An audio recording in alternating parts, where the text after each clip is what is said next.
저는 뭐 아시다시피 이 채널의 주인장이고 유튜브를 그래도 한 10년 열심히 했던 이영기 PD. 누구신지 한번 소개 좀 해주세요. 네, 저는 이름은 윤태림이라고 하고요. 네. 그래서 이제 피디님 같은 경우는 제가 알기로 진짜 뭐 정말 극단부터 이 특정 방송국 공채 이런 활동도 하시면서 네. 정말 탄탄하게 어떤 그 방송인 혹은 뭐 PD 제작자 이쪽 커리어를 가지고 오셨잖아요. 네.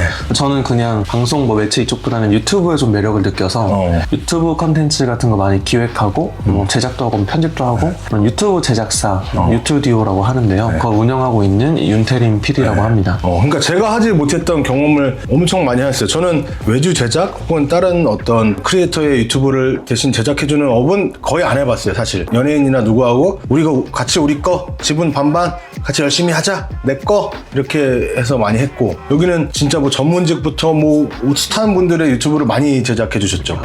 그게 총 채널로 치면 몇 개 정도 돼요? 저희가 마케팅 할 때 쓰는 문구가 이제 217개 회사와 이렇게 표현하거든요. 어때요? 재밌었네? 정말 유튜브가 롤러코스터 같다 이 생각을 많이 하거든요. 그치. 그러니까 트렌드도 너무 많이 바뀌고 잘 되는 장르가 너무 많이 바뀌니까 유행도 유행인데 알고리즘도 집중시켰다가 약간 힘 뺐다가 이런 것도 좀 있는 것 같고. 아니, 알고리즘 우리가 어떻게 알아? 알고리즘에 대해 설명할 수 있어요? 나는 못해.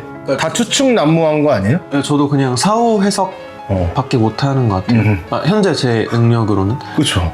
예를 들어 나 같은 경우 이혜인 채널, 배우 이혜인 채널 때 진짜 엄청 잘 될 때는 막 뭐 진짜 뭐 1000만 조회수 넘긴 것도 있고 600만 하다가 갑자기 내가 볼 땐 대본이 크게 차이 없는데 막 꼬꾸라져서 막 10만도 안 나올 그 고통의 시간이 있었거든요. 뭐 주변에서 야, 그 알고리즘이 요즘 그쪽 뭐 스케치 코미디 안 밀어준대, 섹시 코미디 안 밀어준대, 뭐 한대 하도 이제 제작하는 사람 입장에선 그걸 받아들일 수가 없는 게 그럼 그걸 받아들이는 순간 나는 패자가 되는 느낌인 거죠. 왜냐면은 그럼 원인을 내 대본에서 찾고 내가 볼 때는 다른 게 없을지라도 아니야, 있을 거야. 재미가 없어. 분명한 건 재미가 없으니까 안 나오는 거야. 그리고 저는 실제로 그렇게 경험을 해왔고 확실히 재밌으면 지금 당장 안 쳐도 언젠간 터지더라. 그게 있기 때문에 난 내 대본이 재미없는 거야. 내가 요즘 정신 상태가 빠져서 그래. 저는 그렇게 했거든요. 그러니까 이게 뭐 자기개발 동기부여 측면도 있지만 실제로도 나는 알고리즘이 문제가 있다는 걸 내가 그걸 받아들이는 순간 그럼 여기서 내가 어떻게 이 위기를 헤쳐나가? 다 알고리즘 탓을 하면 되는데 그러니까 그런 생각도 있었어요. 근데 저도 되게 공감하는 게 알고리즘이 중요하다 뭐 저도 많이 목격도 하고 배우기도 하고 경험도 했는데 또 너무 알고리즘 위주로 가면은 내 컨텐츠도 사라지고 그치. 내 채널 뭐 정체성도 사라지고 예를 들면 그러면은 누가 봐도 조회수가 줄었다 이러면 사실 다른 주제로 채널 그럼 새로 파야 되나? 이 생각도 대부분 하시는데 이런 것들이 참 그냥 유튜브를 떠나서 빠르고 뭔가 정보화돼 있고 한 사회에서 막 계속 고민되는 주제인 것 같아요. 어쨌든 오늘 할 주제는 제가 먼저 제안 드린 게 뭐냐면 유튜브 잘하고 있는 연예인 3인씩 각자 정해보자. 우리 윤태림 PD님부터. 신동댕동이라는 채널을 좀 생각을 해왔거든요. 슈퍼주니어 신동님 거. 네, 맞아요. 제가 알고 있었던 신동님은 그냥 그 가수시고 아이돌이었던 이미지잖아요. 근데 이 채널이 이제 아마 그냥 쉽게 분류하자면은 테크 채널인데 좀 더 깊숙이 들어가면은 이제 신동님이 가수도 여전히 하고 계시지만 이제 영상 감독을 하고 계셨더라고요. 뮤직비디오 같은 것도 만드시고 뭐 이렇게 실제 현업에서도 활동하는 감독님이셨었는데 이제 제 그냥 개인적인 생각에는 신동님이 정말 어지간한 영상 감독들보다 장비나 어떤 이런 기술이나 어떤 실무적인 지식적인 것까지 포함해서 압도적인 지식과 능력을 갖고 계신 것 같더라고요. 대중들도 신동님을 그냥 가수뿐만이 아니라 진짜로 진지하게 영상업을 하는 감독으로도 인식하게 된 것 같아서 뭐 저희가 흔히 유튜브 하면서 많이 떠오르는 키워드가 뭐 퍼스널 브랜딩 뭐 이런 말 하잖아요. 아니면 뭐 리브랜딩이란 말도 있고 제 생각에는 신동님이 이 채널을 통해서 진짜 퍼스널 브랜딩이나 아니면 리브랜딩 자기를 뭐 기존의 가수의 이미지에서 뭐 영상 감독의 이미지로 탈바꿈시키는 이런 측면에서 굉장히 모범적인 성공 사례가 아닌가라는 생각이 좀 들더라고요. 저도 그 말을 하고 싶은 게 저는 사실 성시경님 거 좀 골라봤거든요. 왜냐면 제가 초창기부터 봤는데 사실 성시경님의 위치라면 유재석님이나 신동엽님 같이 큰 어떤 제작사하고 같이 해서 시작을 할 수도 있었을 텐데 매니저분한테 카메라 이렇게 지어주고 부터 시작을 했단 말이에요. 저는 되게 그렇게 효율을 되게 중요하게 생각하거든요. 일단 구조적 효율, 너무 비싼 막 그런 방송국 시스템 효율이 안 나오니까 거기서 사라진 채널 너무 많고 그리고 하는 컨텐츠도 막 이렇게 막 연예인들 게스트해서 그거부터 시작하기보다는 진짜 자기만 아는 어떤 맛집을 자기가 미리 촬영 전주에 모자 눌러 쓰고 가서 너무 맛있는 촬영 한번 하면 안 돼요. 근데 까이면 또 까이는 거 뭐 그래서 자기 컨텐츠를 구축을 하더라고요. 저는 그걸 통해서 본업인 가수 외에 음식 그리고 요리라는 접점을 또 자기 스스로 만들어서 확장을 했다라는 거에서 되게 대단하다는 생각하고 물론 지금은 이제 어느 순간부터 연예인들이 많이 나오긴 하지만 제가 다시 보니까 어제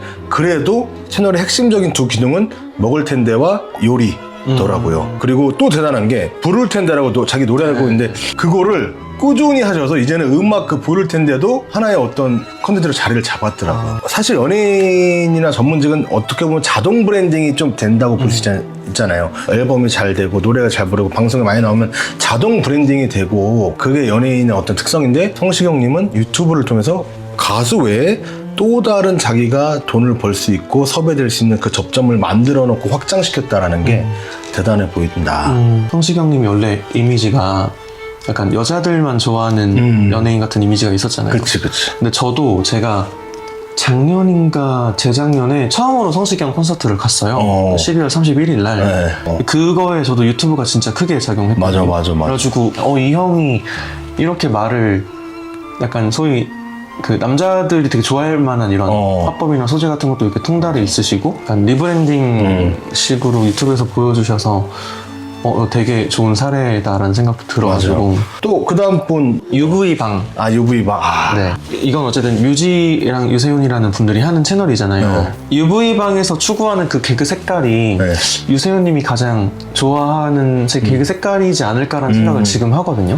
또 하나는 제가 진짜 유세윤님을 굉장히 리스펙하는 이유인데 제가 알고 있기로 유세윤님이 유튜브 채널을 도전하신 게 되게 많은 걸로 알고 있어요. 맞아요. 이전에 지금 뭐 UV방 같은 약간 히트 채널을 만들기까지 되게 많은 트라이를 멈추지 않고 해왔다는 거잖아요. 저는 이것도 되게 만약에 유튜브를 좀 진짜 하려고 고민하다가 이 영상 보고 있는 분들이 있으면은 되게 좋은 레퍼런스라고 생각을 하거든요. 알고리즘이 한번 딱 밀어줘도 일회성으로 끝난다고 생각을 하거든요. 그래서 어떻게 보면은 계속 도전하고 그리고 내가 도전해서 알고리즘이 딱 밀어줬을 때 이 대중들의 요구치에 부응할 수 있는 그 최소한의 그 컨텐츠를 만들어 놓는 이런 조건들이 중요한데 딱 거기서 이제 제 생각에는 UV방이 좋은 사례가 아닌가라는 생각이 들고 그 유세윤 선배는 그 유세윤이 대단해가 진짜 제가 봐도 아니 유세윤 선배가 왜 이렇게 유튜브에서 방황을 하지? 할 정도로 막 자기 컨텐츠를 못 찾았어요. 가끔 가다가 막 터졌어. 수상스키 타는 게 처음에 좀 터지고 그 다음에는 나중에 김종국님한테 막 메롱메롱 막 하는 막 그런 거. 근데 그게 그때 당시에 뭐라고 봤냐면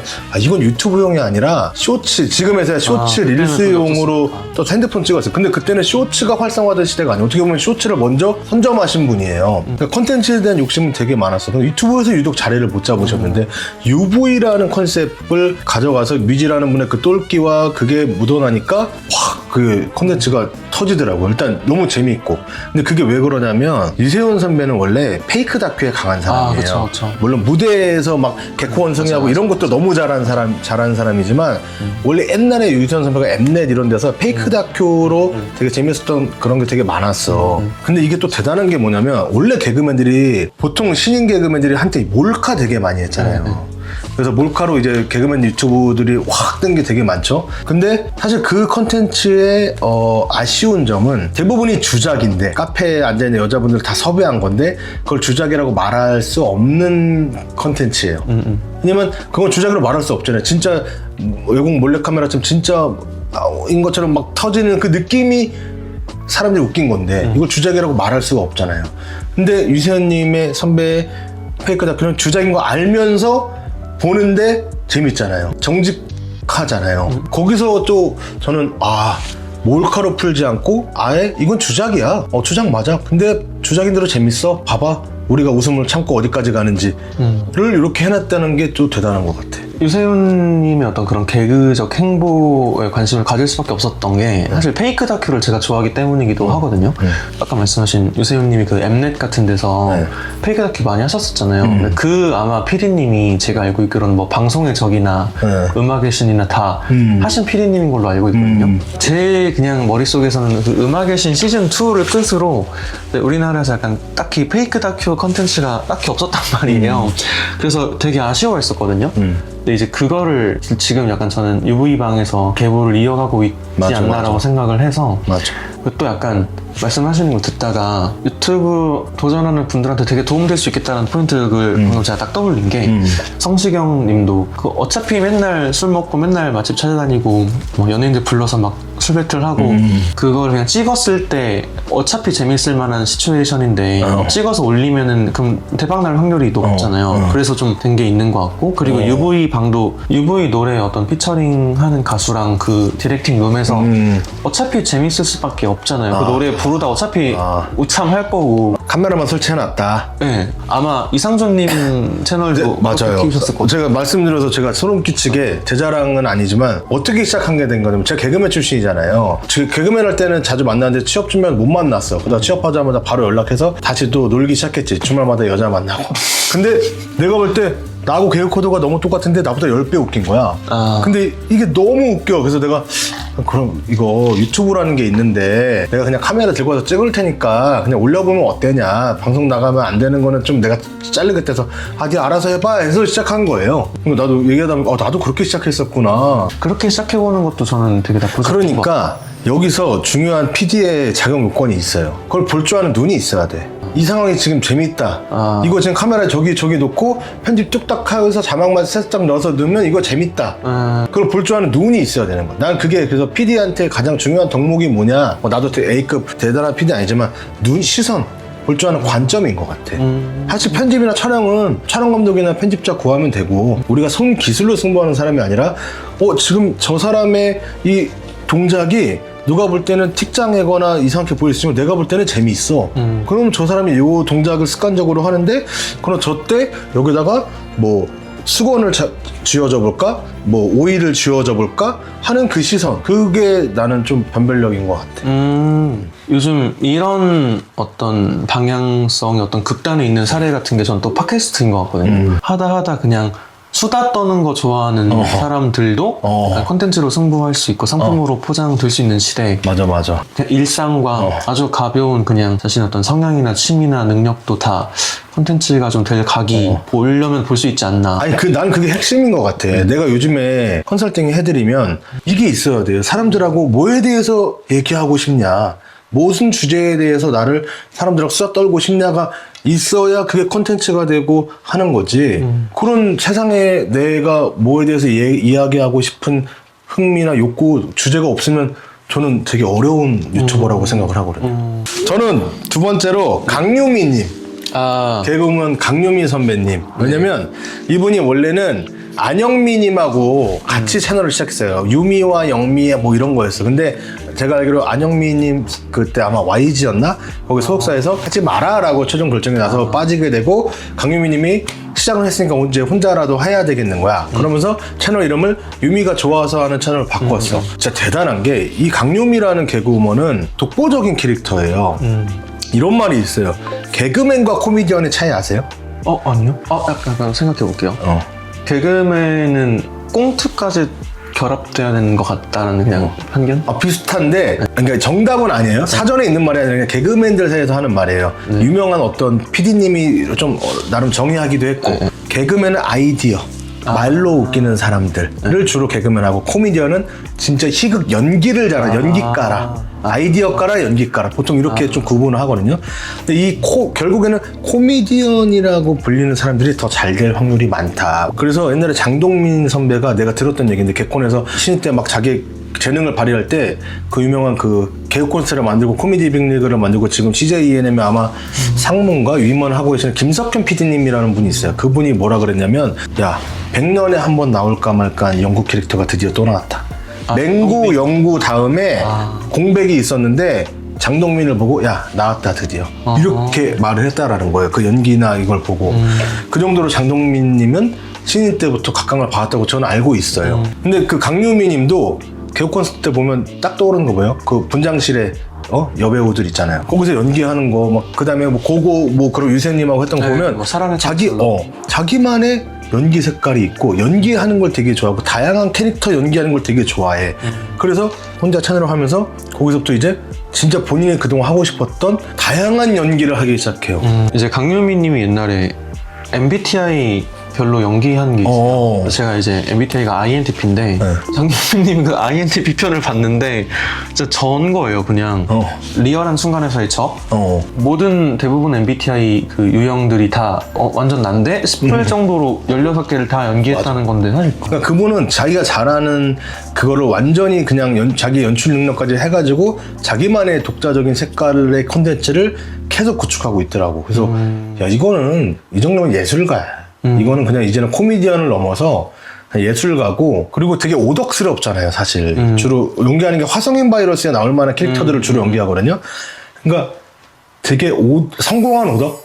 예술인 오덕? 이런 느낌이 들더라고요. 세 번째 연예인을 누구 뽑으셨나요? 저 여기 지금 촬영장 가서 촬영하다가 바꿨는데 연예인 채널인지에 대해서 약간 뭐 살짝 그 고민이 되긴 했는데 전 덱스님을 세 번째로 한번 해봐야겠다는 생각이 들어요. 덱스님 채널이 있어? 나 한 번도 안 봤네? 덱스 아마 101이라고 해서 아 그래? 저는 일단 잘생긴 남자 걸 잘 안 봐요. 아까 저한테 하트 시그널 봤냐고 했을 때 제가 아니요 했던 게 저는 아까 하트 시그널보다 나는 솔로 스타일이시구나. 그치. 덱스님 채널을 좀 추려본 이유는 최근에 막 이제 연애 프로그램이나 이런 거 하면서 일반인 분들이 그런 거를 약간 셀럽 혹은 인플루언서의 등용문 같이 생각하고 그런 프로그램 나가는 분들이 있고 또 사실 그런 분들 문의가 되게 많이 오는데 저는 약간 그런 일반인이 좀 일회성으로 주목을 이끌어냈다가 그거를 고정적인 트래픽 쉽게 말해서 그렇게 바꾼 거의 유일한 성공 사례이자 가장 성공 사례가 이제 덱스님인 것 같거든요. 제 생각에는 인간의 본성에 모든 인간들이 선호하는 인간상이 있는 것 같아요. 아 그래요? 약간 캐릭터처럼 저는 덱스님이 약간 그 캐릭터에 딱 부합돼서 계속 롱런하시고 있는 것 같거든요. 그래서 저는 이거를 좀 엿볼 수 있었던 흔적이라고 하면은 마초적인 남성은 아닌 느낌. 약간 소년미도 살짝 있고 그리고 약간 내향적인 모먼트도 좀 꽤 있는. 내향적인? 네, 제가 느꼈을 땐. 그래가지고 예를 들면은 남성적인데 약간 좀 와일드하게 남성적인 사람들이 있잖아요. 근데 그렇지 않고 되게 약간 섬세함도 가지고 있을 것 같은 남성적인 느낌 있잖아요. 이분이 결핍이 있나요? 실연이나 결핍에 대한 게 밝혀진 게 있나요? 아 근데 그거 너무 좋은 질문인데 제가 알고 맞아요. 그게 그 솔로지옥에서 덱스님 서사가 결핍이 부여되고 끝나요. 그러니까 쉽게 말해서 매칭이 안 되거든요. 패자까지는 아닌데 왜냐면 항상 덱스님은 거기서 약간 최상위 포식자 같은 바이브는 유지가 됐어요. 근데 약간 그런 사람이 모든 걸 다 얻는 슈퍼맨 같은 캐릭터면은 약간 이제 매력이 덜한데 예를 들면 아이언맨 같은 약간 딱 그 1%의 그 결핍이나 부족함이 있으면은 인간적으로 이입할 여지가 있잖아요. 덱스님도 캐릭터 자체는 정말 그 최상위 포식자, 뭐 알파메 이런 바이브가 계속 나오는데 서사적으로 어쨌든 이분이 거기서 매칭이 안 되긴 해서 실패를 했다. 제 생각에는 그런 어떤 결핍적인 요소라고 부를 만한 것도 그 스토리 안에 존재는 해요. 이게 제가 왜 여쭤봤냐면 해외 유명한 그 브이로거들 있잖아요. 조회수 살벌하게 나온 사람들이 이제 브이로그 잘하는 법 해서 알려준 게 있어요. 그게 뭐냐면 제가 말했던 그 아크플롯대로 스토리텔링을 해라예요. 근데 아크플롯이 뭐냐면 거의 이 세상에 있는 모든 스토리는 거의 아크플롯이고 사람들이 제일 좋아하고 아크플롯에서 좀 변형된 거라고 보면 돼요. 주인공이 있다. 주인공이 뭐 엄마를 잃든 저기 뭐 아버지를 잃든 병에 걸리든 시련을 겪는다. 결핍이 생긴다. 복수하기 위해서 여정을 떠난다. 동료들을 만난다. 악당을 만났다. 근데 이길 줄 알았는데 한번 진다. 각성을 한다. 각성 후에 다시 찾아가서 결국 이긴다. 뭐 결핍이 해결된다 해요. 간단한 이게 아크플롯 영화 작법에서 가장 유명한 그냥 기본적인 플롯이에요. 그래서 그 해외 블로거들이 이게 인류가 가장 좋아하는 스토리니까 브이로그도 그렇게 해라 이거예요. 그렇게 해서 다 성공했다. 찰난 체만 하지 말고 너의 결핍을 보여줘. 너가 그 결핍을 앞으로 어떻게 극복해 나가는지 과정을 보여줘. 그리고 함께하는 사람들을 만나. 뭐 이런 거예요. 그래서 얘기 듣다 보니까 그럼 덱스님도 약간 그런 서사가 있나? 그런 결핍이 뭐가 있지? 뭘 물어본 거죠. 공교롭게도 이제 마블이 딱 주춤하게 된 시점이 이제 기존의 그런 인물 구축 방식이랑 맞아. 약간 바꾸면서 또 사실 저만 해도 비인기 지금 이제 마블에서 좀 인기 없는 캐릭터들은 저도 이렇게 막 크게 정도 안 가고 뭔가 감정이입할 요소가 확실히 없더라고요. 맞아. 아니 왜냐면은 캡틴 아메리카 어떻게 했어? 죽었다가 냉동인간 몇십 년 얼렸다가 사랑하는 여자를 잃고 막 그게 나왔잖아. 거기서 사람들이 그 아켄도디스 올데이도 이미 받고 그 만났을 때 그리고 아이언맨 봐요. 일단 아버지 돌아가셨어. 그리고 자기가 여기 이제 좀 있으면 죽어. 이거 뭐 안 갈아 끼면 다 결핍과 실현이 있잖아. 그러니까 거기에 몰입해서 마지막에 아이언맨 탁 죽었을 때 얼마나 슬펐냐고. 근데 그 이후로 나온 아이언맨이나 스파이더맨들은 좀 쉽게 얻었잖아요. 그런 그쵸. 영웅의 자리를. 네. 그러니까 이제 일단 몰입이 안 되는 거야. 맞아. 그 스토리텔링이 중요해요. 그래서. 그러니까 저는 이거를 요번에 준비하고 이제 오늘 컨텐츠 하면서 느낀 게, 그러니까 이렇게 생각해야 될 거. 내가 다른 프로그램에 섭외를 당하고 싶어. 연예인이니까 많이 나가야 되잖아. 그러면 그 작가들이 나를 섭외할 때 과연 나의 어떤 접점 때문에 섭외를 하게 될까? 과연 예를 들어 요리 프로다. 아니면 뭐 결혼 프로다. 이혼 프로다. 뭔가 했을 때 그거랑 내가 접점이 있어야 요즘 그분 그런 거에 대해서 얘기하셨는데 그런 콘텐츠 하시는데 그런 거에 좀 전문성 있으셨는데 하고 섭외를 할 거 아니에요. 그러니까 항상 이런 식으로 회로가 돌아가서 자기 스스로 계속 키워드를 접점을 넓혀나가는 좀 해야 될 자세이지 않을까 그런 생각을 해봤어요. 근데 사실 좀 모순적인 거는 아까 그랬잖아요. 덱스님 소개할 때 근데 이분이 잠깐 연예인인지 아닌지 제가 좀 고민 막 이랬잖아요. 네. 제 기준에는 연예인이에요. 왠지 알아요? 요즘 시대의 연예인의 기준은 옛날에는 TV 나오면 연예인이죠. TV 나오면 연예인이야. 그리고 중간에는 네이버 검색에 나오면 연예인이고 길거리에 다녔는데 사람들이 막 와 몰리면 연예인이었어. 근데 요즘 시대의 연예인은 딱 덱스가 연예인이네. 왠지 알아요? 덱스 채널은 제가 지금 처음 봤는데 도대체 무슨 콘텐츠 하는 채널이죠? 봤어요. 근데 모르겠어. 그러니까 딱 그냥 정의하면 그냥 브이로그야. 다양한 브이로그. 카레이싱도 했다가 뭐 여행도 갔다가 할머니도 만나러 갔다가 도쿄도 갔다가 뭐 운동도 했다가 뭐 없어. 그러니까 이 말은 뭐냐면요. 덱스가 콘텐츠인 거야. 그렇죠. 뭘 해도 보는 거야. 콘텐츠를 안 짜도 되는 거야. 그냥 일상을 해도 본다. 그러면 연예인이다. 저는 근데 오히려 이게 되게 메타인지적에서 도움 된다고 보는 게 그런 약간 천상계 있는 분들 거 이렇게 분석하면서 물론 오늘 제가 덱스님 거에서 어떤 착안할 만한 포인트가 있으니까 갖고 온 거긴 하지만 그러니까 확실히 아무래도 저는 비연예인인 분들이 유튜브 도전하는 거를 많이 그런 프로젝트 참여를 하다 보니까 그럼 완전 그런 천상계 있는 분들하고는 접근법이 달라야 될 것 같고 그래서 약간 소위 말해서 대부분의 사람들은 유튜브를 시작하는 입장에서 그냥 나니까 봐주는 사람이 단 한 명도 없는 상황일 거잖아요. 그래서 오히려 그런 현실을 딱 직시하기 좋을 수도 있을 것 같아요. 이런 사례도 그치. 천상계 사례도 좀 인지는 하고 있는. 나 이거 하고 싶고요. 이거 하고 싶고 나 그냥 이렇게 뭐 하는 거 하고 싶어요 라고 했을 때 이제 할 수 있는 말이 넌 덱스가 아니야. 맞아. 그래서 실제로 그런 유튜브 컨설팅이나 이쪽 하시는 분들이 많이 하는 얘기가 브이로그가 가장 난이도 높다고 한다고 하더라고요. 그치. 마지막으로 우리 윤PD님은 좌파입니까 우파입니까? 저는 중도입니다. 이번에 탄핵 재판 결과 보고 다시 말씀드릴게요. 이번에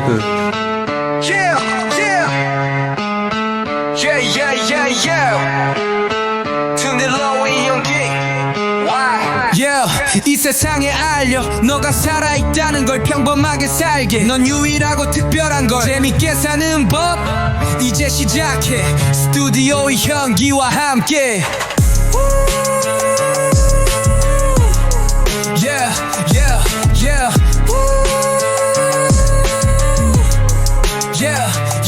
이 세상에 알려 너가 살아있다는 걸 평범하게 살게 넌 유일하고